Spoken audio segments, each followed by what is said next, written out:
Thank you, everybody, for tuning in to Inside Out at Noelwood.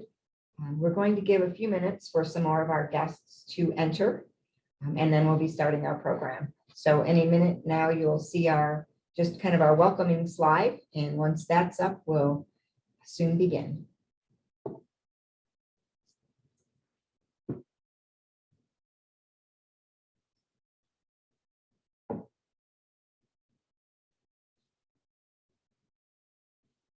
And we have to change the view.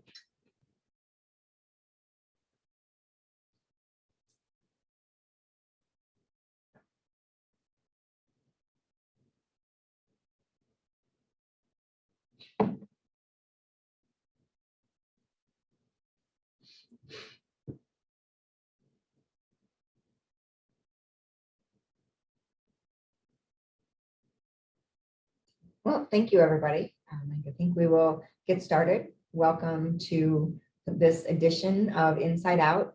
Today, you're going to learn about ADF. And with me is Jim Michaels. He is the Vice President of Development and has been with ADF as well as Noelwood for a number of years now. 2017. 2017. Yeah. So he's got a few years under his belt. And as many of you viewers may have already inquired about Noelwood, you may want to know about what's behind Noelwood. But for those of you who are joining in for the first time, we'll give you a little bit of intro to Noelwood first as we move forward in our program today. And while I'm thinking of it too, you may have questions for Jim about ADF. And if so, there's two ways you can ask your questions.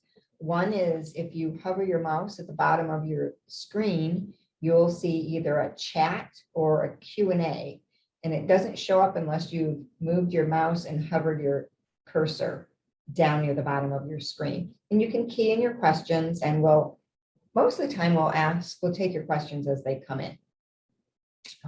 So thank you. For those of you who don't know me, I'm Caroline McCormick, and I work here at Knollwood in the capacity overseeing the sales and marketing. Jim is one of my counterparts overseeing all of the development as well as some other operational items. In Knollwood, if you don't know us, we're a community that is in a quiet residential neighborhood. We're surrounded by houses on three sides and Rock Creek Park on the fourth side. You would never expect to see a community back here among these houses.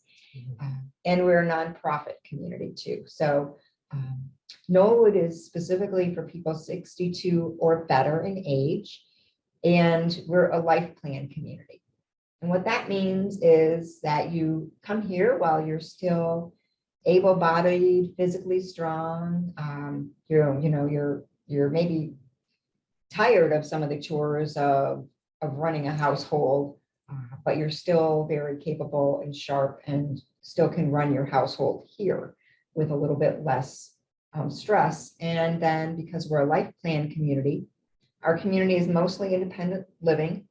So for people like you and I, but nestled within, we also have a small assisted living, and we have a small nursing community, which includes inpatient rehab, outpatient rehab, long-term care, and memory care.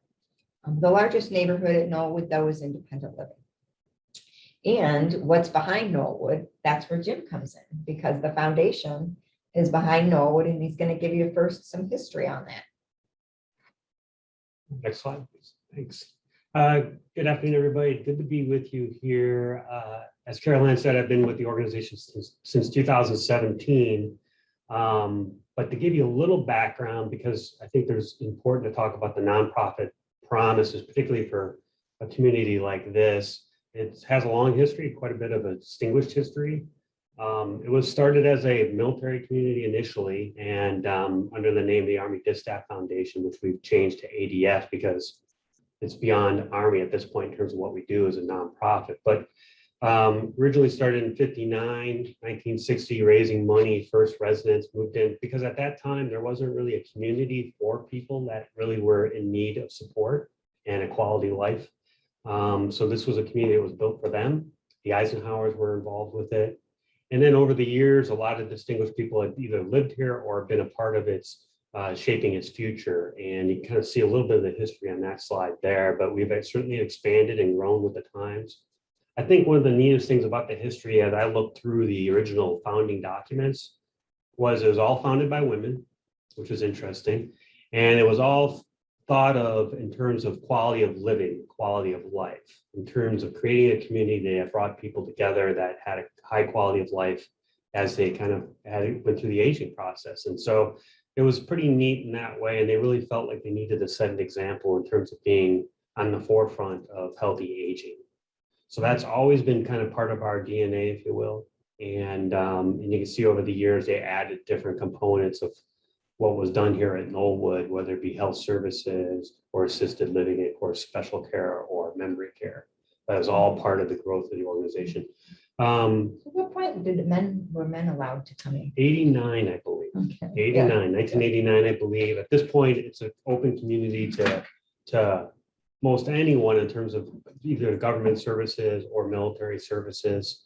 And of course, family of those who had served as well. So it's pretty expanded welcome at this point. And for those of you who may know the person on the right, that's General Jack Keane, who is oftentimes on television because he's involved in a lot of activities still, but he's been connected to the organization actually since 2003, but as a formal board member since 2014. And he was actually just here last week with his wife talking a little bit about his history too. So it's a pretty interesting community that's really attracts a lot of interesting people to really help give this community, I think, a special history and a special feel for the future.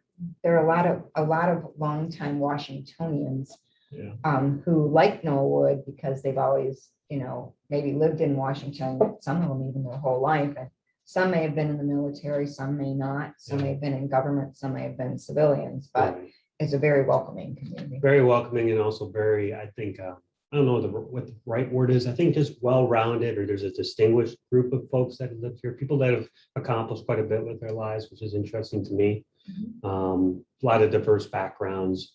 You can find everything from teacher to a commander to an engineer to, doctors. I mean, a lot of well-traveled people, that's for sure too. So a couple of questions, but I don't know if it's too soon or not. But this one is, how does the foundation positively impact residents? That's a good question. So I think a good way to start with the answer to that question is really in the mission of the organization, what it was first designed to do as a nonprofit. I mean, the purpose of the foundation was to improve quality of life for people. That was kind of the core. Create a community where they could focus on health and innovation, quality of life, so that people as they got older had access to the best that was available to them.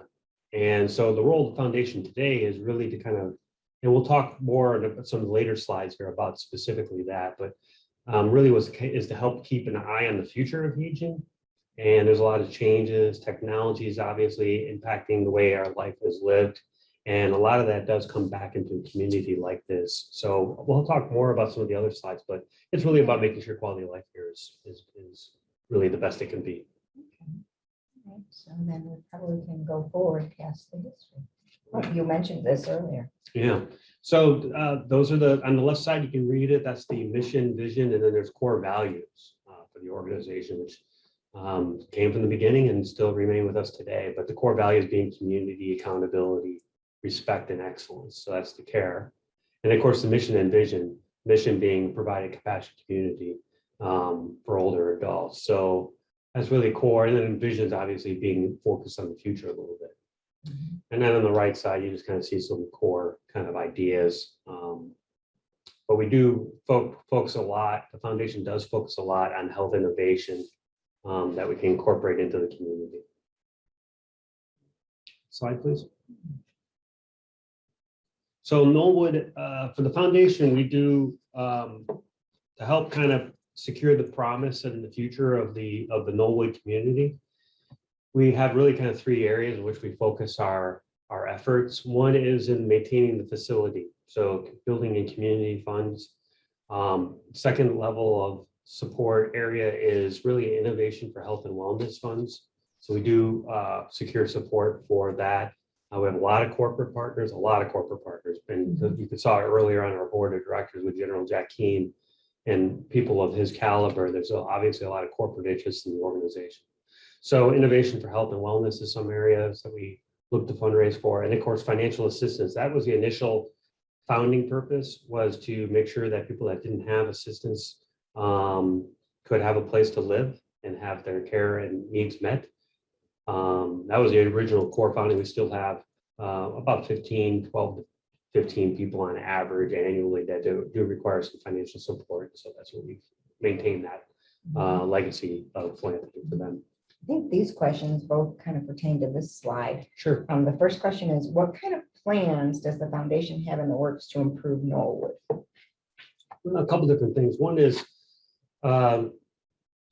staying in front of health innovation is a challenge because technology has changed so quickly and it's impacted the aging sector, if you will. It does affect either health providers, communities like ours, hospitals, all those types of institutions that do take care of people.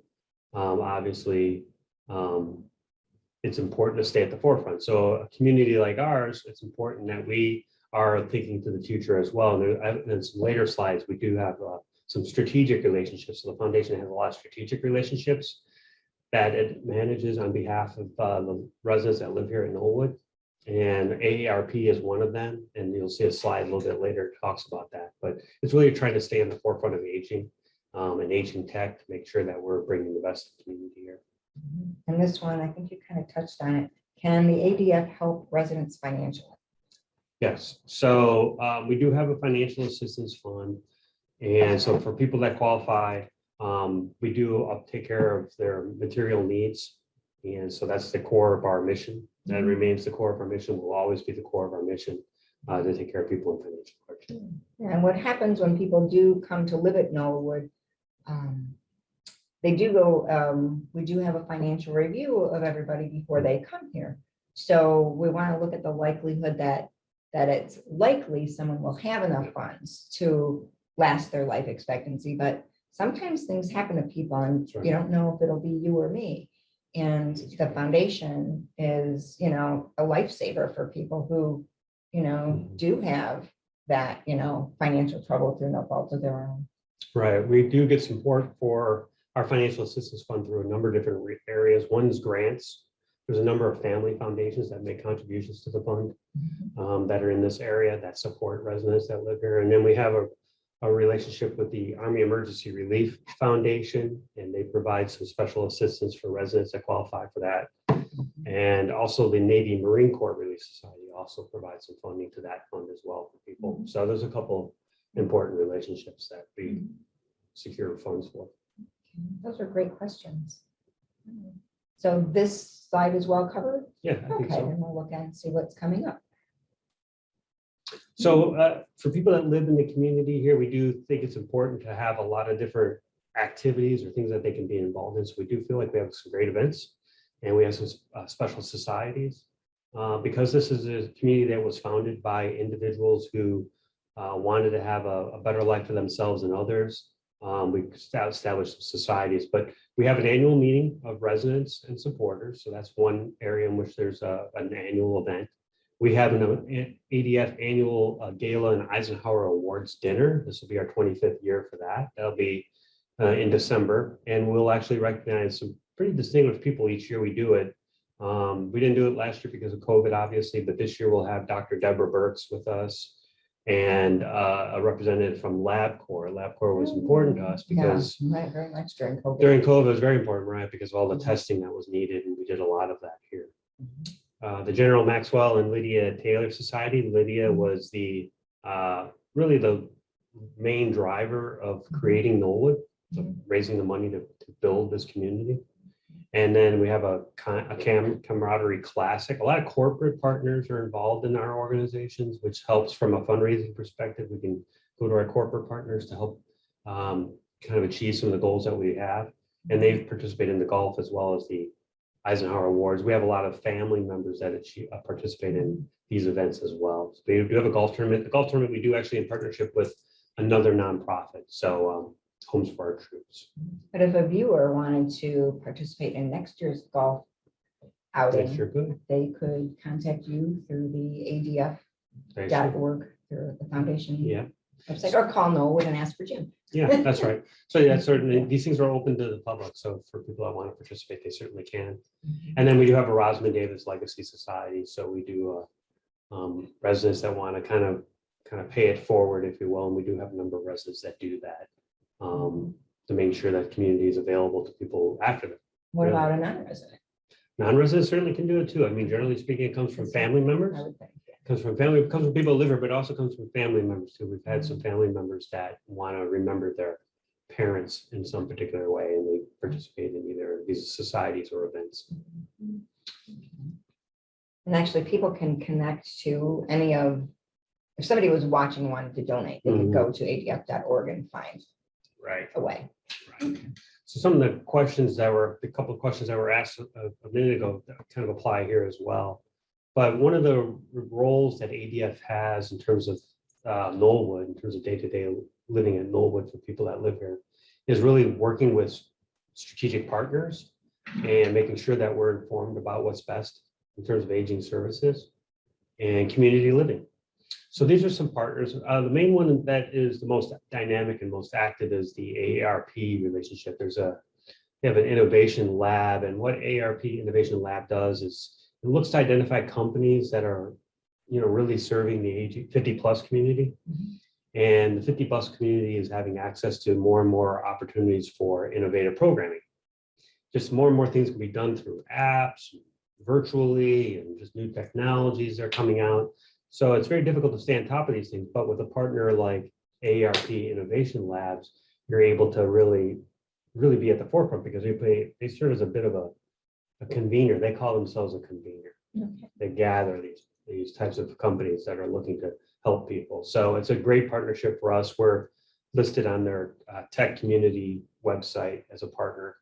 Home practice is a good wellness activity that's run through Knollwood that AARP brought to us. Same with Exobionics and Domalus are just different types of programming. They're more a part of the rehab services program, but they're there. Arizona State University, there are a number of universities that do like to partner with organizations like ourselves because they want to make sure they're understanding the future where aging and health innovation comes together, and they like to partner with us as well. And sometimes we get grant support. We do apply for grants with some of these university partners, which is important.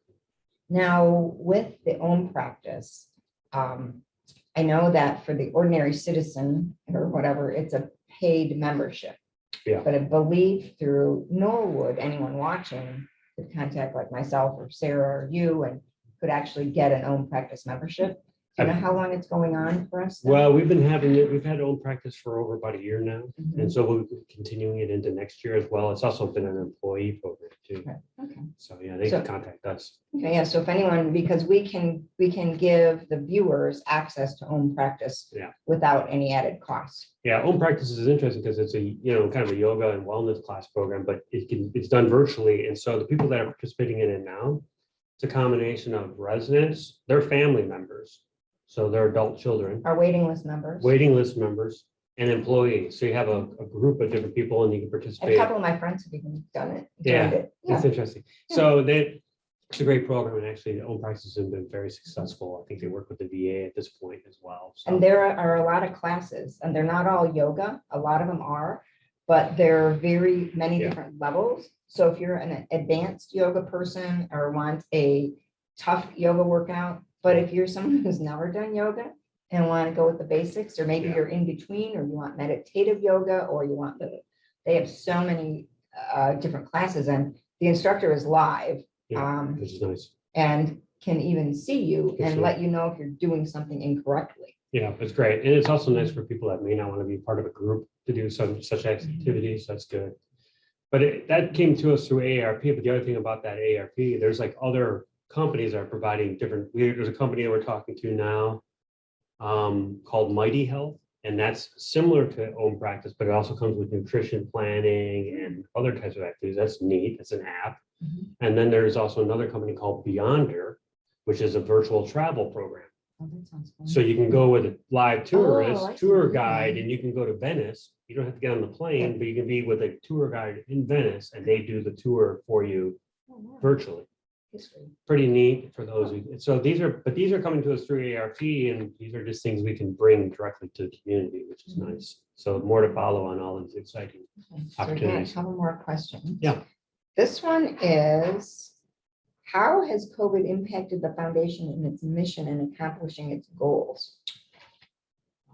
Impacted our mission. Well, I don't think it's impacted our mission in the sense that, well, what it did is our core mission's always been the same, which is to take care of people. So when COVID happened for any community, I would imagine, the focus was always taking care of resident safety first. Mhm. And that was our mission in the beginning before COVID. And then when COVID came, that was our mission then, was to make sure the community was safe. And so we did quite a bit to focus on health, safety, sanitation, training, right? Lots of training. So there's a lot of things that made us, being proactive, I think responsive. the partners we had actually were helpful. Yeah, sure were, because, there's a lot of things that if everybody looks back and remembers the time when this was all unfolding for us, it was hard to stay on top of it. And so the partnerships were important. Yeah. And I think kind of that our mission actually helped us tackle Yeah. COVID and keep it at bay. I think so. Yeah, that's right. That's how I feel about it. And then this question is, do your residents have a chance to work with the foundation or give feedback on foundation plans and efforts? That's a great question. Great question. Very much so, because the community has a number of different committees and volunteer groups that help inform the leadership here in terms of how the organization is working and things they should focus on. So there's a lot of dialogue between things that the foundation's working on and the residents, because ultimately at the end of the day, anything that's done here, if it's not supported by the community, we're not going to bring it to the community. It needs to be supported by the community. So it's got to solve a problem. It's got to matter to the residents that live here. Otherwise, we won't be interested in bringing it here. So this is your home. And so I think that's kind of the answer to that question. So there's a lot of different ways in which we work with the resident population here to make sure we're bringing the right things here. I think it's also important for the viewers to know that Noelwood has its foundation board, which Jim talked about, but there's also a resident association board. And the president of the resident association board is a voting member on the big board. And there's also a backup resident association member in case something, didn't happen, who can't vote, but could in the situation where the other person couldn't. Right. So, and all of the different resident committees feed into the resident association, and then they can take the input to the board. Right, correct. So that's part of our structure. It's been in the structure forever. Since the founding. So these are some key initiatives. I think these really in the beginning, this is kind of goes back to the COVID question in terms of how it impacted our mission. These are areas that we focused on really in the beginning of COVID, and last year primarily was the focus areas for us. When COVID came, obviously communities like ourselves had to do a lot of evaluations to see, where we were strong or weak or where we needed to become better as a community to make sure that we were providing the appropriate level of care for people, particularly during an event like that. So we focused on kind of, the screening process when people come into a community. We talk about cleaning, sanitation, just what does it look like to have a community that's, properly cleaned and sanitized. Testing was a big effort for us, and particularly last year because of the outbreaks, trying to measure all that and testing employees, because employees were a big part of obviously the coming and going of a community like ours. But as a way for us to know how we were doing. We had regular testing actually right in the beginning and really in April, mid-April. Yeah. Is when we started with all that. Just started weekly testing very early on. Yes, we did. Telehealth was obviously an important program that needed to be kind of developed last year in particular because people were not able to get out and about. So we needed to have more robust telehealth. Some of the medical VR stands for virtual reality and AR stands for augmented reality. but there are a lot more opportunities with medical devices that allow for you to participate with individuals remotely through virtual reality or augmented reality. And there's rehab programs that are done through this now as well. These are all came from, that one came from AARP as well. And then the last one, is another kind of remote feature of ours as well. So these are just kind of areas in which we focused. And just to let the viewers know, I've got another great question for you, Jim, but Sure. before that, this session is actually being recorded. So you can go back to the Noelwood website, noelwoodcommunity.org, or you can go to ADF through the foundation website and link to the Noelwood site either way, but these sit on the Noelwood site recorded, so you can go back if you missed part of it, watch it again, or if you feel like you have a friend or family member that you would want Share to it. see this. Mhm. Yep. So this question is, are there trends in the aging industry that the foundation has on its horizon that would impact future plans? Aging trends. Yeah, that's like the $1,000,000 question. What's the trends in aging? I think, We all do. yeah, we all do it. That hasn't changed. That's a trend.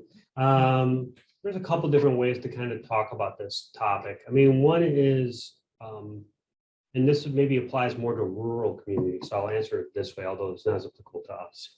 Mhm. But I know with rural communities, I know there's a lot more of a focus on aging in place. Mhm. So that's a bigger kind of a topic, is how can you bring quality of life to people in their homes?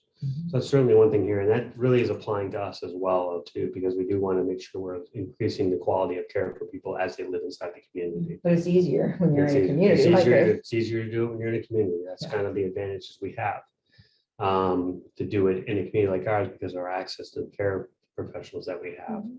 But I think it's mostly just kind of getting your arms around the technology, and that there is not a one size fits all solution. Not that you borrow a cliche, but I think what I'm seeing is that different communities are doing different things depending on the needs of the population that they have as residents. So for a community like ours, and given our nonprofit promise, we wanted to focus on health innovation and what that may lead to in terms of quality of life. That was our kind of nonprofit promise, to make sure we were providing a home for people that met their standards throughout their lifetime while living here, because was their home. And so I think for us in aging trends, I think it's really just going to be continuing to be at the forefront of whatever comes down the road in terms of quality of life in a community like this. And the AARP or other relationships that we have is something that allows us to give us access to that. Yeah, and I think because we are a community rather than an individual person. Yeah. Partners like AARP are more interested in us. And there are more things we have access to. Yes. Because, and I, on an example, and there's actually a geriatric primary care practice that actually makes house calls. Yeah. And, because Noelwood has a, significant number of people living here, Mhm. there are people that can benefit from that. So if it's a rainy, lousy day, Yeah. and they have a doctor's appointment, their doctor may get what they want. That's right.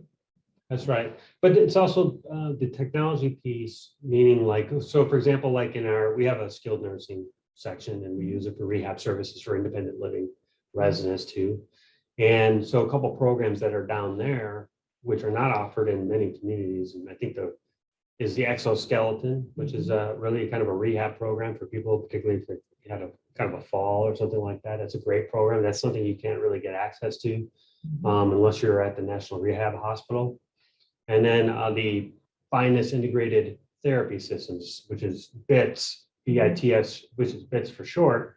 And that's kind of a great, kind of a cognitive, kind of a keep your brain, cognitive therapy, keep your brain sharp type of a program that is so immensely popular, not just only with the resident population, but with the program staff too, the rehab professionals. So there's those types of things that we have access to that we bring into the community that the residents, if they wouldn't be able to get it anywhere else if they weren't here. Right. You can't get it at your home either. So yes. quite special. And Jim just touched on something that We have the inpatient rehab. So if someone's in the hospital and has a surgery or something, Yeah. sometimes they may have to have inpatient rehab, but sometimes you're at the hospital and you have a surgery and they say, go home. Mhm. And then you got to drive every day to outpatient therapy or every other day. Yeah. But here, in addition to our inpatient therapy, we have an outpatient therapy gym. And I think that's where BITS is and Yes. the exoskeleton and Yeah. you know, so it's so somebody could have a hip surgery, hip replacement,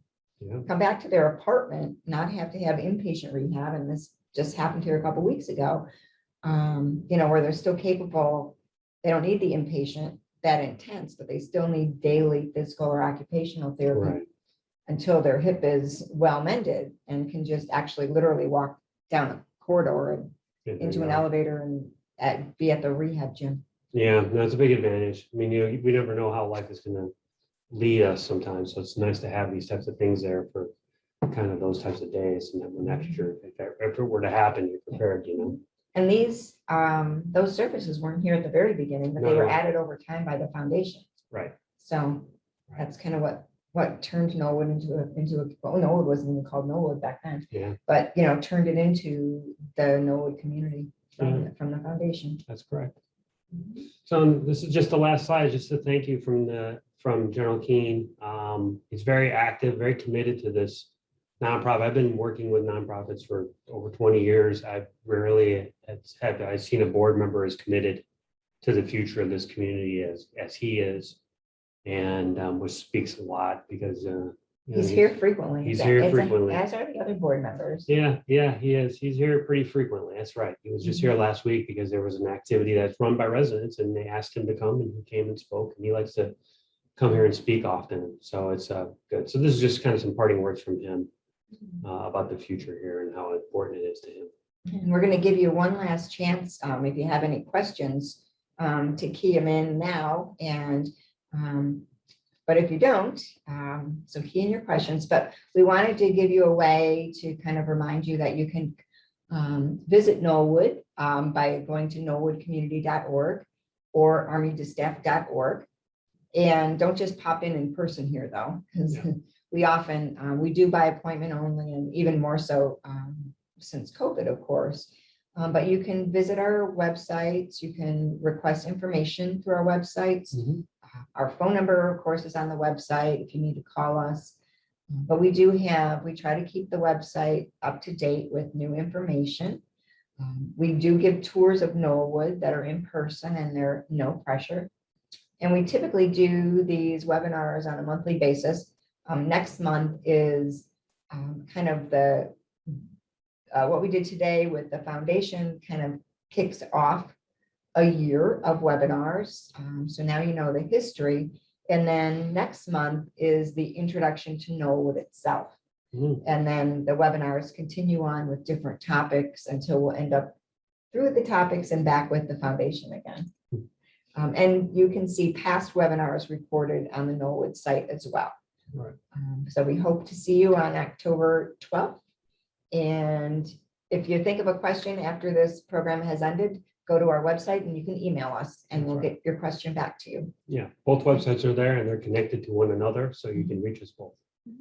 Thank you for coming. Thank you.